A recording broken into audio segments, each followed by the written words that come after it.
One of the most important and profitable industries out there right now is the computer software industry. Can you explain to them why it might be something they get involved in? Even if you're a liberal arts major, whether it's labor, employment relations, or crime, criminal law, and justice myself, why is it such a great industry to get involved in?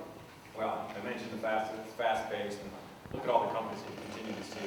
The technology you guys are using would continue to pop up.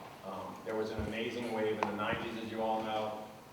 There were companies going public 10 a day almost. That bubble burst in 2000. But we're seeing that you see more and more IPOs happening now in the technology industry because people, again, are optimistic about the opportunities that are out there, and they're being funded more and more by venture. But let me make a comment about liberal arts major and technology, or it could be any industry. I wasn't a technical person, but you don't have to be a technical person to be in technology unless you're going to be a developer, and that's fine. If you are, that's great. But I was on the business side, and like every industry, these industries all need business people. You could be in sales, you could be in marketing. Liberal arts majors have a broad background, and I think the issue that I felt I got, one of the things I got from Penn State, was the problem solving. That you have a lot of different experiences, you have a lot of different courses, there are a lot of things that you learn in liberal arts, and I think it helped me look at different things in different ways. And I think one of my skills was problem solving. So people come to me with, these are the issues, and the most fun you have is working with smart people to try to figure out problems. Believe me, that's what I missed the most when I retired. I wasn't sitting in a room anymore with smart people with a big problem and trying to figure it out. That's something I missed. I'm back into that fray in different ways, but not in the same way when you're working with one company full time. So that whole problem solving issue, and the most important thing is your communication skills. And by that I mean public speaking. I just recommend everybody in here, I don't care what you do, work on your public speaking skills, because that's when you have an opportunity to shine. How many chances do you get in front of an executive team or a company or whatever it would be to be able to deliver a message and the entire company say, wow, you know, that person is a good communicator, a good public speaker, really is on point, got the message across, whatever it is. There's a huge difference between somebody that does that well and somebody that doesn't. Because the person that does it, you're kind of sitting there, okay, what time is school? And like you guys are going, what time do I get out of here? But it's something that you should really work on. When was that the high point of your career? Pick one. Yeah, well, it was Red Hat, and I think I mentioned it was the hardest thing I'd ever done. We didn't have a business model. I remember one of the venture capitalists that funded Red Hat said to me, this is the biggest no-brainer IPO since eBay, back you guys, but I don't know how you sustain it. And that was the dilemma I was in. I knew it was going to be a hot IPO, you didn't know, but you assumed it because there was so much hype around Linux. Because everybody thought we were going to take over the world. We were going to dominate Microsoft. I mean, this was back in the bubble days. But us figuring out what the revenue model for Linux was, and Red Hat, to me, was the biggest accomplishment I had. As I said, it wasn't just me, believe me. But that management team sitting in a room and continuing to say, what's it going to take? How are we going to figure this out? And when it finally happened, the company just took off. And the rest is history. But I'd say that was the point where that was my biggest, aha, I'd say. Was there ever a time where you could pinpoint maybe one very unexpected crisis, you could say, and something that you would fight through that adversity to do something special, do something great, and then how did Penn State help you prepare for this kind of situation? Well, yeah, like all this, I mean, I was passed over one time for a job that I was basically promised, at least I thought I was promised, and it was hard, it was really hard, and the team below me thought I was going to get it. It's stuff that'll happen to all of you at one point or another. But I decided that, look, I'm going to plow ahead and not sulk about it and continue to make this company as great a company as I can and move on, and I did. It was painful though, because you basically thought it's happening within the days, and all of a sudden somebody tells you it's not going to happen at all. So we're all going to find disappointments in our careers, but that was the third company the second company in the list of the 5 I talked about, so something good happened after that. So.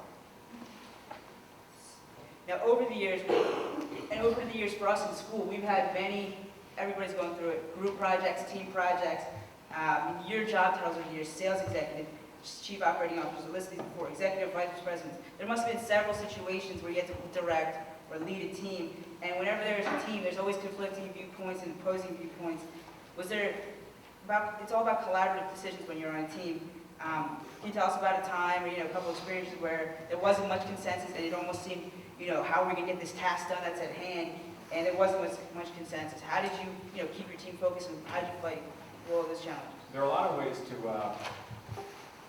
communicate. Some guys are very direct, guys, I'm using that term generically, where they're pounding on the table, they're saying we're doing it this way or we're doing it that way. There are other ways to get this done. My style has been more collaborative and listening to everybody's opinion, but trying to bring some consensus to it. And it doesn't always work, but more often than not for me it did.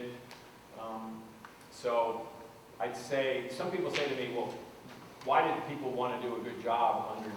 And it wasn't because I was, sticking my thumb on them or managing by fear.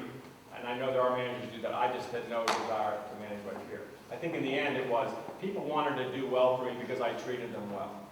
I treated them like I'd want to be treated. Simple point in life. We all hear that. It's almost cliché, but I think it's true. If you manage people in a fair way and you try to motivate them the best you can, and you can't always do that, and you treat them like you want to be treated, usually good things come of that. There are lots of ways to be successful, and I know one of my bosses was very, didactic, and it's his way or the highway, and that was rough. I mean, he was a very smart person, and the company did very well, but it just wasn't my style. I'd rather manage in the format of, being consensus building. So you try to bring all the ideas together, and you try to work through these issues, and hopefully in the end you come to a decision that most everybody agrees with. I want you to go back to Penn State as your time there. How did Pennsylvania State University change you forever as a man? A couple things it did, and how it shaped you to who you are today. First of all, I was just thinking about something you were talking about a month ago. Utilize the resources you have here as much as you can, because once you're out of here, and I wish you guys were sophomores, maybe or juniors in some ways, but it sounds like a lot of you have jobs. But utilize every resource you can before you leave this university, as far as job placement and job fairs and everything else. It's important because once you get out, it's a little more fractured, and you don't have people coming together like you do here and get to talk to a lot of companies. So that's just I didn't do that as much as I should have, and it's there for you. So if it's still available over the next month or so while you're here, then definitely do that. As far as shaping, I was, Penn State, I think most people that go to Penn State loved it, loved the experience. I don't know too many people that came here that didn't. I'm no different. I've made a lot of good friends like you guys have.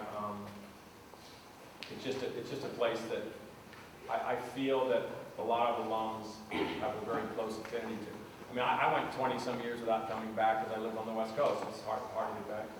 Once I moved to North Carolina, I had a chance to re-engage, and I've had a great time re-engaging, and I think you guys will too as you get out. It's just a good place. I mean, it's a good atmosphere. As I said earlier, there's a lot of opportunity here. And it has a good reputation. I mean, I live in North Carolina now, and my son's coming here to play football next year, which is pretty cool. And when we talk about that, people go, oh, Penn State, you're going to go to Penn State, not just because of the football, but because it has a reputation as a really good school outside of Pennsylvania. And that's when you really know that the experience you had, you're proud to say you went to Penn State. And just overall, it was a great experience. This is the last day of LA200. Maybe one more word, one more sentence you can say to all the students, to take with us, even if we're going to be back here next year, if they're juniors or, as we, just one word, one thing to remember. Mr. Tim Buckley. Public speaking. Public speaking. I'm telling you. I can't tell you, and I've said it, 7 times. It makes a huge difference. I mean, I've seen careers made by somebody getting up and making a presentation, and I don't care if it's a business presentation or it's a school board presentation or whatever, and people say, wow, that person is very effective at getting their point across, whether it was 1 point or 10. And I want to meet that person. I want to talk to that person. Maybe I want that person to work for me. It's happened to people I know, it's happened to me. And so no one told me that when I was sitting in your seat. We didn't have the scores, we didn't have alums coming back, but that's the biggest word of advice I can give you. Whether you're an outgoing person or an introvert, doesn't matter. You need to be able to communicate effectively. If you're good at public speaking, then you're probably good at one-on-one as well. So you'll be good at an interview.